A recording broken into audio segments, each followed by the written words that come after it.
खबर हरियाणा में आपका स्वागत है। मैं हूं आपके साथ भावना त्रिपाठी। रुख करेंगे प्रदेश की तमाम बड़ी खबरों की ओर। हिसार विधानसभा सीट से बीजेपी प्रत्याशी डॉक्टर कमल गुप्ता के समर्थन में सैयान मोहल्ला और महावीर कॉलोनी में आयोजित जनसभाओं को संबोधित करते हुए मुख्यमंत्री नायब सैनी ने कांग्रेस को जमकर लताड़ा। उन्होंने कहा कि कांग्रेस के लोग झूठे वादों और झूठे झांसों के साथ हमें लूटने के लिए चुनावी मैदान में हैं, इसीलिए सभी को एकजुट होकर कांग्रेस को सबक सिखाना है। मुख्यमंत्री ने हिसार की जनता से अपील करते हुए कहा कि कांग्रेस के झूठ और झांसों से बचना है और 5 अक्टूबर को अपना एक एक वोट कमल के फूल पर देना है। 8 अक्टूबर को मतगणना होगी और अगले दिन कांग्रेस पार्टी दिल्ली एम्स में भर्ती हो जाएगी। मुख्यमंत्री ने जनता से सवाल करते हुए कहा कि आप लोगों को तो पता ही है कि बीजेपी सरकार ने 10 सालों में बिना पर्ची और बिना खर्ची की नौकरियां दी हैं। कांग्रेस किस प्रकार से नौकरियां देगी, ये कांग्रेस प्रत्याशियों के वायरल वीडियो बता रहे हैं।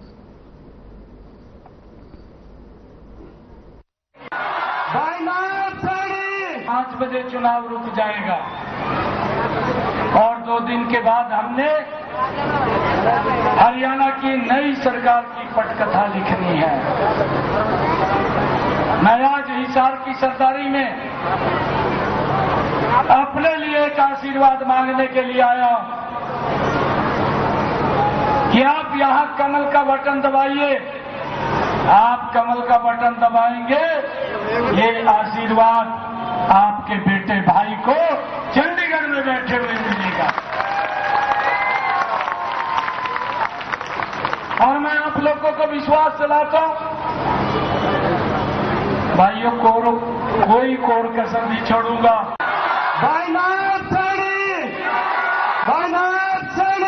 आयोजन कर मेरे मोहल्ले वासियों, हिसार विधानसभा के और शहरी समाज के हरियाणा के हर कोने बोला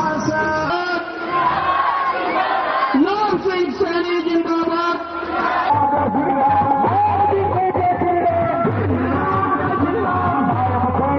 मैं आपसी को प्रार्थना करता हूं कि वो सीधा मंच पर आए, क्योंकि उन्होंने चंडीगढ़ जाना है अभी। भवानीखेड़ा में अखिल भारतीय कांग्रेस कमेटी की राष्ट्रीय महासचिव प्रियंका गांधी का बयान सामने आया, जिसमें उन्होंने कहा कि हरियाणा प्रदेश में कांग्रेस की सरकार बनते ही दिव्यांग, बुजुर्ग और विधवा महिलाओं को 6,000 रुपए पेंशन देने के साथ ही 300 यूनिट बिजली और 25 लाख रुपए तक का स्वास्थ्य बीमा दिया जाएगा। इसके साथ ही जरूरतमंदों को 100-100 गज के प्लॉट देने की बात भी मुख्यमंत्री ने कही। इसके साथ उन्होंने कहा कि जातिगत गणना के कार्यों को भी हरियाणा प्रदेश में किया जाएगा, ताकि जातिगत जनगणना के अनुसार राज्य सरकार की नीतियां बनाकर हर वर्ग को लाभ पहुंचाया जा सके। ये बात उन्होंने भिवानी जिला के भवानीखेड़ा में आयोजित विजय संकल्प रैली के दौरान की। इस दौरान उन्होंने प्रत्याशी प्रदीप नरवाल और इंडी गठबंधन प्रत्याशी कामरेड ओम प्रकाश के समर्थन में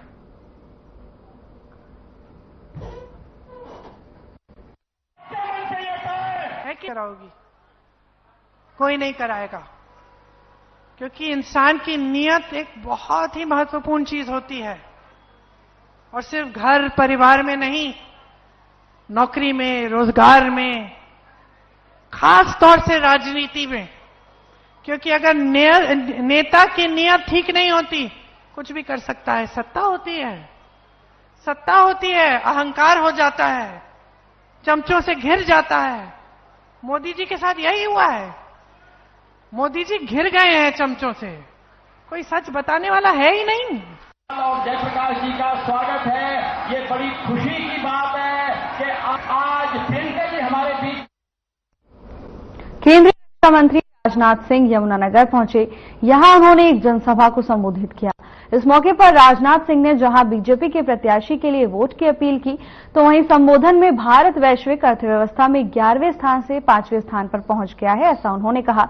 जब देश समृद्ध होता है तो राज्यों को भी लाभ होता है। उन्होंने साथ ही कहा कि हिमाचल में कांग्रेस विफल हो रही है, उचित प्रक्रियाओं के बिना नौकरियों की पेशकश की जा रही है।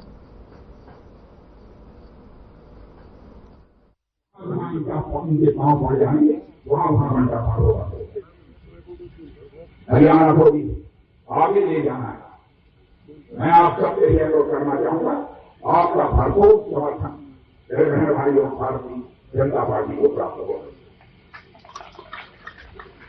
अब देखिए, मैं 2-3 बातें आपके सामने रखना चाहूंगा, जिससे आपको यह एहसास हो जाएगा कि कांग्रेस इतना क्यों है।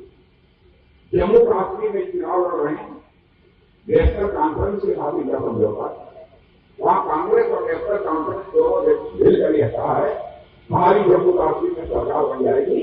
धारा 370 को बीजेपी की सरकार ने समाप्त किया है, अब उसको पूरा बहाल करें। डेरा सच्चा सौदा प्रमुख गुरमीत राम रहीम सिंह के पेरोल को लेकर मुख्यमंत्री नायब सिंह सैनी का बयान सामने आया। सीएम ने कहा कि कांग्रेस के पास कोई मुद्दा नहीं है, पेरोल देना कोर्ट का विषय है, सरकार का नहीं। कोई मुद्दा नहीं है, माननीय कोर्ट का विषय है, किसको पेरोल देनी है किसको नहीं देनी है, ये कोर्ट का विषय है, सरकार का विषय नहीं है। ये मूत में से मच्छियां पकड़ते हैं और इनको कोई जानकारी नहीं है तो ये जानकारी रखें, हमारा कोई विषय नहीं है इसके ऊपर। माननीय कोर्ट किसको पेरोल दे रहा है किसको नहीं दे रहा है, ये कोर्ट का विषय, हमारा विषय नहीं है।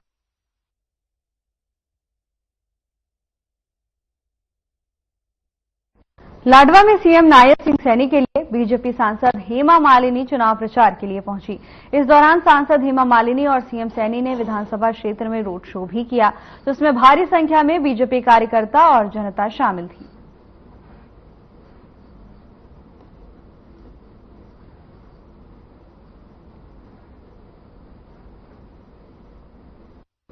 सीएम नायब सिंह सैनी ने बीजेपी की जन आशीर्वाद रैली को संबोधित किया है।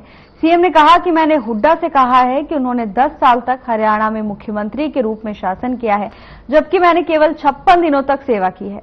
अगर कांग्रेस के सदस्य मोटा चश्मा लगाकर देखेंगे कि मेरी 56 दिनों की सेवा उनके 10 सालों से अधिक है, मैंने इतनी तेजी से काम किया है। बात है 5 तारीख शाम को ही कांग्रेस एम्स में भर्ती हो जाएगी, कोई पूछने वाला नहीं होगा। इन लोगों ने हरियाणा को झूठे वादों से भाइयों बोल करके प्रताड़ित किया है। मुझे इतना कम समय मिला,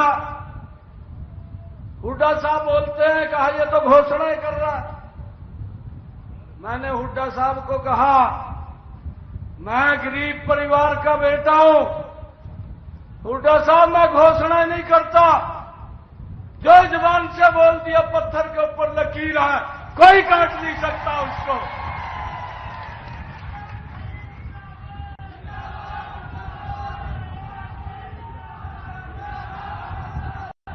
मैंने हुड्डा साहब को कहा आप 10 वर्ष हरियाणा के मुख्यमंत्री के रूप में राज किया है, मेरा तो मात्र 56 दिन सेवा के रूप में है। अगर कांग्रेस के लोग कोई मोटा चश्मा लगा करके देखें तो मेरा 56 दिन का कार्यकाल भाइयों 10 साल के ऊपर भारी पड़ेगा, इतनी गति से काम किया है, इस गति से काम किया है। ये बोलते हैं कहा ये तो घोषणाएं कर रहा,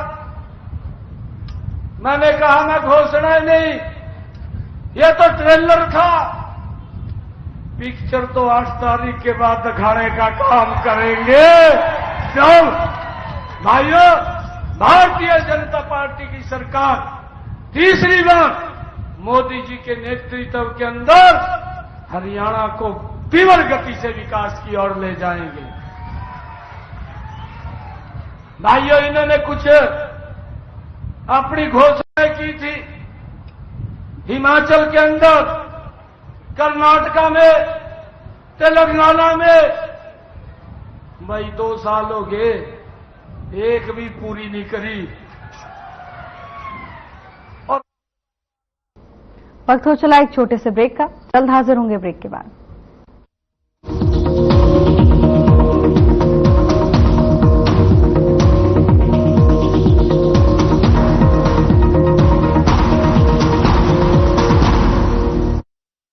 अरे छोरे रेन फो आयरन यदि चालू कर दे। अरे सॉरी ताऊ, वो गलत बटन दबा दिया। आड़े गलत बटन दबा दिया तो कोई बात ना, पर 5 तारीख में ओड़े गलत बटन दबा दिया ना तो बिना बिजली पानी मुआवजे और MSP वाले दिन वापस आ जाएंगे। पर मान देंगे तब ना ताऊ, आएगी तो बीजेपी। भरोसा है, सभी 24 फसलों पर मिलती रहेगी MSP। कमल का बटन दबाओ, बीजेपी को जिताओ।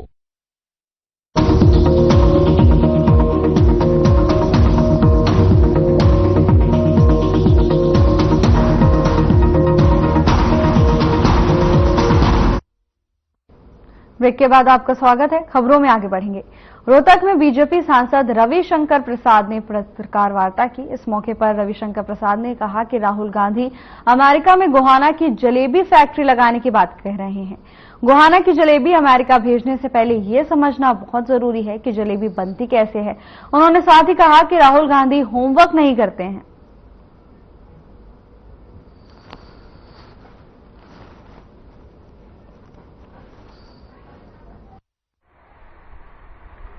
अब राहुल गांधी गोहना की जलेबी की फैक्ट्री अमेरिका में लगाने की बात कर रहे हैं। अब मैं तो इस पर कुछ नहीं कहूंगा, लेकिन जलेबी कैसे बनती है और कैसे बिकती है इसको समझना जरूरी है। मुझे एक पुरानी बात याद आ गई। हम लोग के एक वरिष्ठ नेता थे भैरव सिंह शेखावत,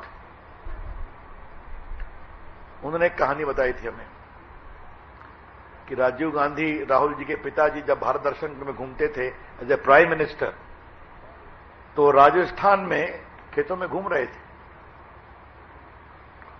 तो किसानों से पूछा लाल मिर्ची का दाम कितना है, कहा इतना रुपये मन। कहा हरी मिर्ची का दाम कितना है, तो इतना रुपये मन। का मतलब है लाल मिर्ची हरी से महंगी है, तो हरी मिर्ची क्यों उगाते हो, लाल मिर्ची क्यों नहीं उगाते हो? तो इसका क्या जवाब दिया जाए? तो उसी से मुझे याद कर रहे थे कि गोहना की जलेबी को अमेरिका भेजा जाएगा, इसके बारे में जलेबी कैसे बनती है। केंद्रीय मंत्री मनोहर लाल फिरोजपुर झिरका पहुंचे, जहां उन्होंने हरियाणा चुनाव को लेकर बयान दिया। उन्होंने कहा कि कांग्रेस की सरकारों ने इस इलाके को केवल वोट बैंक की तरह इस्तेमाल किया। इस इलाके को हमेशा से पिछड़ा बनाकर रखा। मैं पिछले 10 सालों में 12 बार यहां आया हूं। बीजेपी की बहुमत से सरकार बनेगी, तो वहीं कांग्रेस की केवल हरियाणा में 2 टर्म की सरकार रही है, लेकिन बीजेपी का लगातार हरियाणा में तीसरी बार आने का रिकॉर्ड बनेगा। भी एमएलए रहे हैं, इनको जिताने की अपील करने के लिए मैं आया हूं। और यहां जितने भी हमने विकास के काम कराए हैं 10 साल में, हम हले एक भी हमारे पास विधायक यहां नहीं कभी आया भारतीय जनता पार्टी का, लेकिन मैं तुलना करता हूं तो पूरे हरियाणा से ज्यादा काम यहां हुए हैं। और उसका कारण एक ये है कि कांग्रेस की सरकारों ने, ऐसे और भी जो सरकारें रही हैं, उन्होंने इस इलाके को पिछड़ा बना के रखा। इस इलाके के लोगों को वोट बैंक के नाते से ही, और वो समझते रहे, वोट लिया, भाग गए, कभी आए नहीं। मैं पिछले 10 साल में 12 बार यहां आया हूं।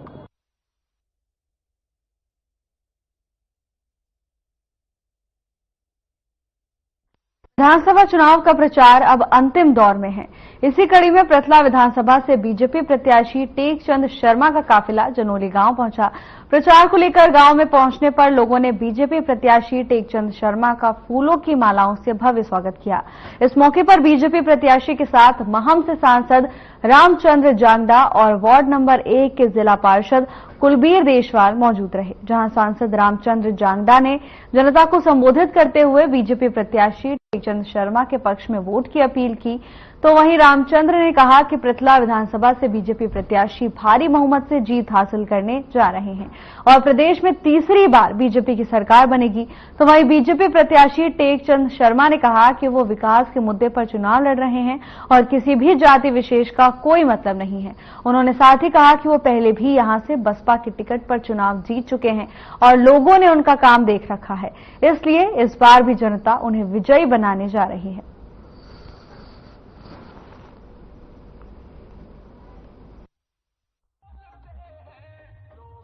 निश्चित तौर पर नायब सिंह सैनी जी के नेतृत्व में हरियाणा प्रदेश में तीसरी बार भाजपा सरकार आ रही है। मैं तकरीबन 60 चुनाव क्षेत्रों का दौरा करने के बाद आज 61वें चुनाव क्षेत्र में अपने पृथला में माननीय अपने टेक्चंद शर्मा जी के चुनाव में आया हूं। और कल नरेंद्र मोदी जी की रैली की इतनी चर्चा थी पूरे हरियाणा में कि इतनी बड़ी रैली जितनी बार भी प्रधानमंत्री हरियाणा में आए हैं इतनी कभी नहीं हुई। और जब से मैं आज आया हूं तब ऑफिस में भी टाइम लगाया है, अभी लगातार लोगों से भी मिलके आया हूं, तो लोगों की यही राय है कि टेक्चंद शर्मा जी भारी मतों से इस बार चुनाव यहां से जीतेंगे। निश्चित तौर पर यहां से कमल का फूल खिलेगा। और हरियाणा सरकार ने जो वायदे किए हैं इस किस्म में वो जनता के अंदर बहुत ही सकारात्मक माहौल है। और मैं कह सकता हूं कि तीसरी बार भारतीय जनता पार्टी हरियाणा प्रदेश में अपनी सरकार बनाएगी और टेक्चंद शर्मा जी यहां से पृथला से भारी मतों से चुनाव जीत के हरियाणा विधानसभा में पृथला का नाम वहां पर कमल खिलाएंगे। प्यार और आशीर्वाद कोई गढ़ किसी का नहीं होता, जनता का गढ़ होता है हमेशा विकास का। और विकास के एजेंडे को हम लेकर के चल रहे हैं। गांव तो मेरा यहाँ पैदा भी नहीं हुआ था, उसके बावजूद मेरे को बसपा से विधायक बनाया था 14 में। आज यहाँ देख रहे हो ये बिल्डिंगें जो देख रहे हो ये सारी देन हमारी है। हमने इस तरीके से लोगों को विश्वास में जीता था, विकास को हमने आगे लेकर के चले। हमारा यह जाति पाति धर्म का कोई विषय नहीं है। ऐसा 2 दिन बचे हैं। कल प्रधानमंत्री जी आए थे और या पृथला में आए थे। इतनी विशाल रैली हुई है हरियाणा में आज तक कहीं कोई हुई नहीं। उसके अलावा आप कह रहे हो कि यहाँ प्रत्याशी के गांव कहीं ना कहीं तो रहेंगे, सावटी भी रहेगा, कहीं ना कहीं जाजरू भी रहेगा, उससे कोई फर्क नहीं पड़ता। लोग जब एक दूसरे के प्रति ये भावनात्मक रूप से जुड़ जाते हैं तो वहाँ कोई मायने नहीं रखता। निश्चित तौर पर भारतीय जनता। एक छोटे से ब्रेक के लिए रुकेंगे, जल्द हाजिर होंगे ब्रेक के बाद।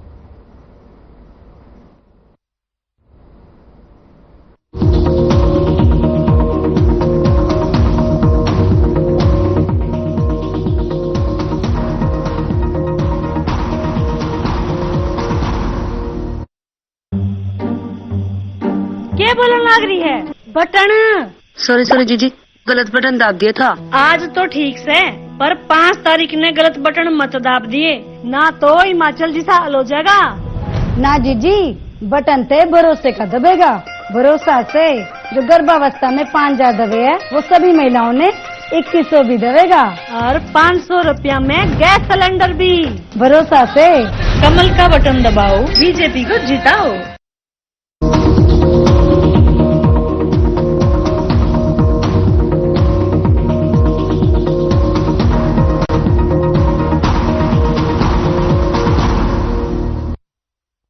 के बाद आपका स्वागत है। खबरों में आगे बढ़ेंगे।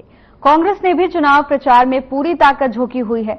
इसी कड़ी में कांग्रेस ने चरखी दादरी में चुनावी जनसभा का आयोजन किया, जिसमें कांग्रेस के राष्ट्रीय अध्यक्ष मल्लिकार्जुन खड़गे ने पहुंचकर चुनावी जनसभा को संबोधित किया। इस दौरान उन्होंने क्या कुछ कहा, आइए आपको सुनाते हैं।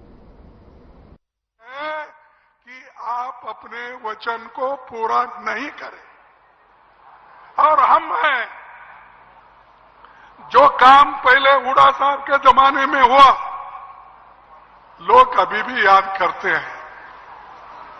हम जो कहते हैं वो करते हैं और ये लोग वायदा जो करते हैं वो कभी नहीं करते, झूठे बोलते जाते हैं। इसीलिए मैं बार बार बोलता हूं ये बीजेपी झूठों की सरदार है और मोदी साहब तो झूठ बोलने में माहिर है। वो डरते नहीं, हमेशा यही बोलते रहते हैं।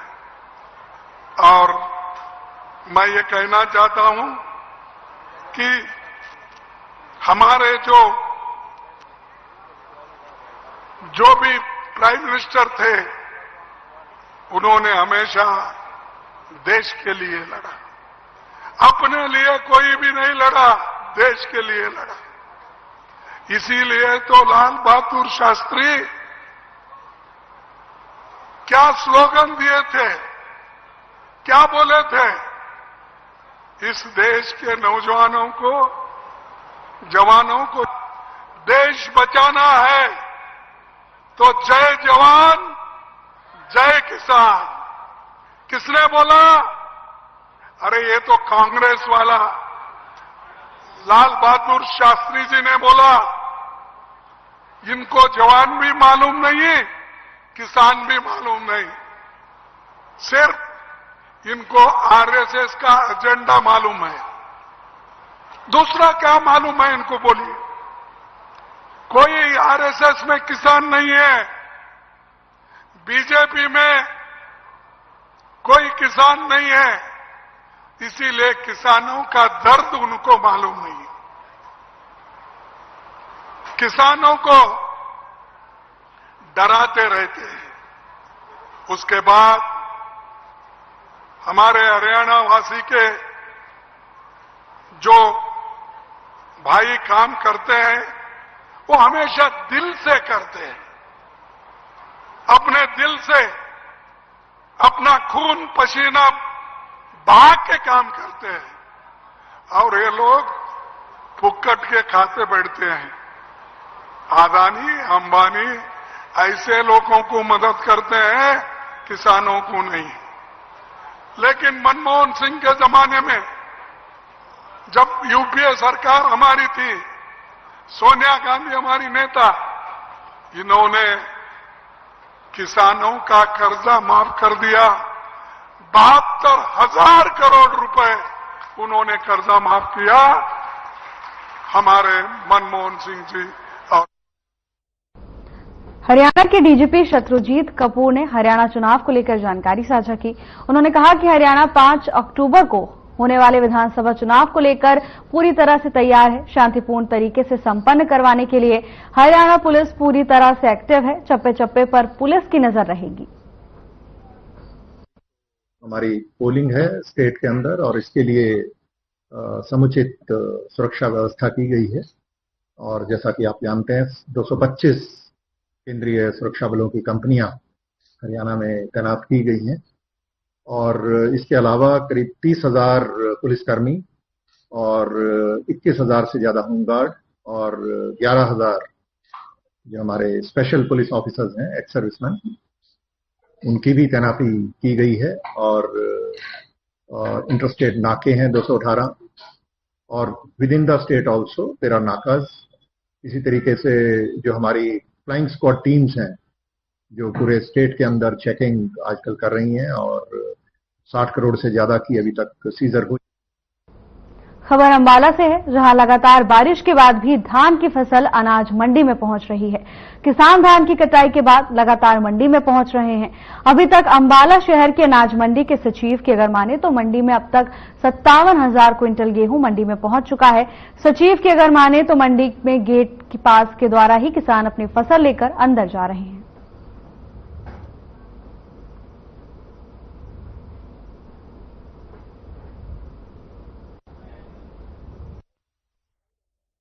क्विंटल केला मंडी में आ चुकी है आज पर गेट और उसमें से 26,312 लगभग 50% सीरत खरीद लिया है और उसमें से 5,000 क्विंटल की लिफ्टिंग भी हो चुकी है। लेकिन लिफ्टिंग आज थोड़ी तेज की है इन्होंने, ट्रैफिक साहब ने मीटिंग ली है, ट्रांसपोर्टर को मिला है और लिफ्टिंग थोड़ी तेज कर देंगे। यानी कि 50% परचेज हो चुकी है। आवक का 57,000 क्विंटल की 26,000 क्विंटल परचेज हो चुकी है। पिछले साल अब तक 1,46,000 क्विंटल थी टोटल अराइवल। इस साल अभी तक 57,000 क्विंटल आई है, जो भी डबल से नीचे है, क्योंकि अभी बरसात के कारण 2-3 दिन के लिए